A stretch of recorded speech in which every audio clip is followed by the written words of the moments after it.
Hello നമസ്കാരം. നമുക്ക് live update നോക്കാം. ആംഗ്യ ഭാഷയിൽ മാത്രമേ സംസാരിക്കാൻ കഴിയൂ എന്നൊരു ടാസ്ക് നമ്മുടെ ബിഗ് ബോസ് കൊടുത്ത സമയത്ത് അനുവിൻ്റെ കയ്യിലുള്ള പാവ തട്ടിപ്പറിക്കാൻ നമ്മുടെ അക്ബറും അപ്പാനും ഷാനവാസൊക്കെ നടക്കുന്നുണ്ട്. ചുമ്മാ ഒന്ന് ട്രൈ ചെയ്യുക മാത്രമാണ് കേട്ടോ, ഒരു തമാശയ്ക്ക് അവർ കളിക്കുവാണ്. ഈ സമയത്ത് അനു കൈ കൊണ്ട് മാന്തി ഷാനവാസിൻ്റെ കയ്യിലൊക്കെ മുറിയുന്നുണ്ട്. അനുവിൻ്റെ നഖം നല്ല പോലെ ഷാനവാസിൻ്റെ ദേഹത്ത് കൊള്ളുന്നുണ്ട്. ജസ്റ്റ് ഫണ്ണായിട്ട് ഷാനവാസ് ചെയ്ത ഒരു കാര്യത്തിലാണ് അനുമോൾ ഇത്രയും വയലൻസ് കാണിച്ചത്. ആ സമയം ഷാനവാസ് പറയുന്നുണ്ട്, നിനക്ക് വേണ്ടിയാണ് ഞാൻ ഇവിടെയുള്ള പലരെയും പിണക്കിയത്, അവർക്കെതിരെ സംസാരിച്ചത്. അതിൻ്റെ ഒരു നന്ദി നിനക്ക് തൊട്ട് തീണ്ടിയിട്ടില്ല. നീ ഫ്രണ്ട്സിനെയൊക്കെ വെച്ച് മുതലെടുക്കുകയാണ്. നീ എന്തിനാണ് കൈമാന്തി മുറിച്ചത്? ഞാൻ ഏതെങ്കിലും തരത്തിൽ നിന്നെ ഉപദ്രവിക്കാൻ ശ്രമിച്ചിട്ടുണ്ടോ? ജസ്റ്റ് ആ പാവയെ ഒന്ന് തട്ടി നോക്കിയതേ ഉള്ളൂ, ഒരു തമാശയ്ക്ക്. ഞാൻ തമാശയ്ക്ക് ചെയ്തതാണെന്ന് നിനക്കും അറിയാം. പിന്നെ എന്തിനാ നീ ഇങ്ങനെയൊക്കെ ചെയ്തത്? നീ ഉണ്ടല്ലോ ആ പാവയെ വെച്ചുള്ള ശരിക്കും ഡ്രാമയൊന്ന് നിർത്തിക്കോടോ.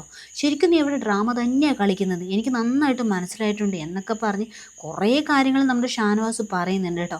ആ സമയം ആംഗ്യ ഭാഷയിൽ അനുമോള് തിരിച്ചെന്തൊക്കെയൊക്കെ പറയുന്നുണ്ട്, പക്ഷേ അതൊന്നും അത്ര മനസ്സിലാവുന്നില്ല കേട്ടോ.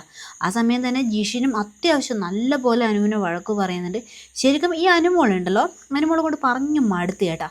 ആദ്യമായിട്ടാണ് ഈ ഒരു 30-32 വയസ്സിലേക്കുള്ള ഒരു പെൺകുട്ടികൾ ഇങ്ങനെ ഒരു പാവയോടൊക്കെ ഭ്രമം തോന്നിയിട്ടൊക്കെ കളിക്കുന്ന കാണുന്നത്. കൊള്ളാം. എന്തായാലും മനുവിൻ്റെ ഗെയിം നടക്കട്ടെ.